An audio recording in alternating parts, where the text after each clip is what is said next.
तो बांग्लादेश के अंदर जो कुछ हो रहा है, हिंदुओं पर जो यातनाएं ढाई जा रही हैं, आप देख रहे होंगे किस प्रकार के अत्याचार हो रहे हैं, मंदिर तोड़े जा रहे हैं। आपने देखा होगा इन सब के मुंह बंद है बांग्लादेश की घटना पर, कोई बोलना नहीं चाहता क्योंकि उन्हें भय है अगर वो बोलेंगे तो उनके वोट बैंक खिसकते हुए दिखाई देंगे। उनको फिलिस्तीन दिखाई देता है लेकिन बांग्लादेश नहीं दिखाई देता।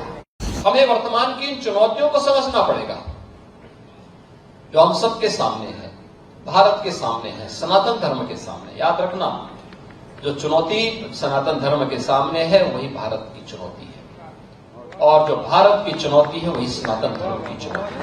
दोनों एक दूसरे से अपने आप को अलग नहीं कर सकते, कोई एक दूसरे से अलग नहीं कर सकता। और मैं तो आज पूज्य संतों का आह्वान करूंगा, इस समय है उनको स्वयं आगे आकर के पूरे समाज को एकजुट करने के सावधान के साथ आगे बढ़ना पड़ेगा। याद करिए, अगर हमने तनिक भी भूल की, ये समाज फिर से बटा और जो साजिशें हो रही हैं अगर वे सफल हुई तो बांग्लादेश के अंदर जो कुछ हो रहा है, हिंदुओं पर जो यातनाएं ढाई जा रही हैं, आप देख रहे होंगे किस प्रकार के अत्याचार हो रहे हैं, मंदिर तोड़े जा रहे हैं। हमारा मठ, हमारा मंदिर, हमारी उपासना विधि, हमारा शास्त्र, हमारे दर्शन, हमारी साधना पद्धति तभी संरक्षित हो पाएगी, तभी सुरक्षित हो पाएगी जब ये सनातन धर्म है और ये देश सुरक्षित है और बृहद हिंदू समाज सुरक्षित है। हमें इसके लिए कार्य करना होगा, लगातार कार्य करना होगा, प्रयास करना होगा, एक एक को जोड़ना पड़ेगा, एक एक को अपने साथ जोड़ना पड़ेगा। भेदभाव के लिए कोई जगह नहीं होनी चाहिए।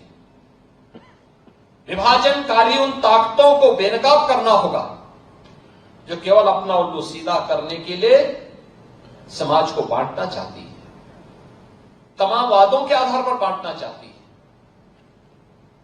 उनके लिए राष्ट्र की कीमत पर राजनीति उनके लिए अभिष्ट हो गई, लेकिन हमारे लिए राष्ट्र सर्वप्रथम है। राष्ट्र की कीमत पर कोई राजनीति नहीं हो सकती।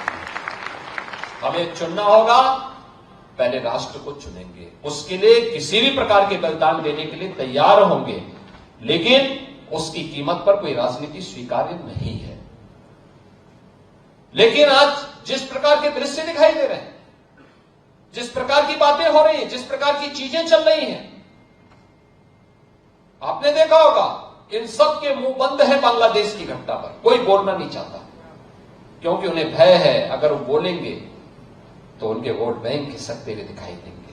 उनके पैरों के नीचे की जमीन जिस पर वे लोग खड़े हैं, वे अंगारे उनको ही जलाते हुए दिखाई दे रहे होंगे और इसलिए वे मौन हैं, बोल नहीं सकते।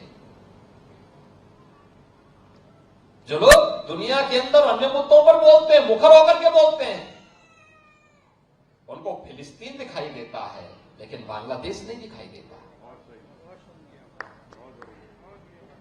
उनको दुनिया के अंदर अन्य जगह दिखाई देती है लेकिन बांग्लादेश नहीं दिखाई दे रहा है, क्योंकि वहां मंदिर तोड़े जा रहे हैं और हिंदू मारा जा रहा है, संतों पर अत्याचार हो रहा है। और इसीलिए हम सबको वर्तमान की चुनौतियों को देखना पड़ेगा। याद करना, 1947 के पहले बांग्लादेश भी भारत का हिस्सा था। हमें यह नहीं भूलना चाहिए। और 1971 में बांग्लादेश को बचाने में हमारे सैनिकों ने भी बलिदान दिया था, हजारों सैनिकों ने बलिदान दिया था। पाकिस्तान को मुंह की खानी पड़ी थी। पाकिस्तान के 95,000 से अधिक सैनिकों को भारत के बहादुर जवानों के सामने समर्पण करना पड़ा था। और विश्व के इतिहास में किसी भी सेना की सबसे बड़ी विजय थी जो 1971 में भारत की सेना ने करके दिखाया।